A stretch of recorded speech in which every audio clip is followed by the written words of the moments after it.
தமிழகத்தின் பல்வேறு பகுதிகளில் விடிய அரசின் வெற்று விளம்பர பட்ஜெட் நேரலையை LED திரை மூலம் பொதுமக்கள் பார்வைக்கு ஏற்பாடு செய்யப்பட்டிருந்த நிலையில் பொதுமக்கள் கண்டுகொள்ளாததால் திமுகவினர் விழிப்பிதுங்கினர்.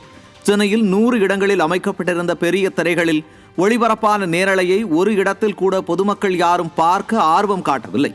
அதேபோல மயிலாடுதுறை மாவட்ட ஆட்சியர் அலுவலகத்தில் பெரிய திரை மூலம் நேரடி ஒளிபரப்பு செய்யப்பட்ட திறனற்ற திமுக அரசின் பயனற்ற பட்ஜெட் குறித்த காணொளியை பார்க்க பொதுமக்கள் யாரும் வராததால் இருக்கைகள் காலியாக வெறிச்சோடி காணப்பட்டது.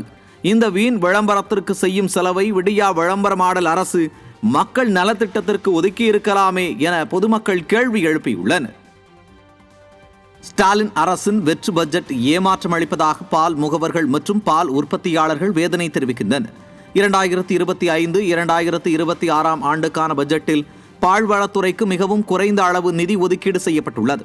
சென்னை மற்றும் புறநகர் மக்களின் பால் தேவையை பூர்த்தி செய்யும் அம்பத்தூர், மாதவரம், சோழிங்கநல்லூர் பால் பண்ணைகளை மேம்படுத்த நிதி ஒதுக்காமல் புறக்கணித்துள்ளதாக பால் உற்பத்தியாளர்கள் வேதனை தெரிவிக்கின்றனர்.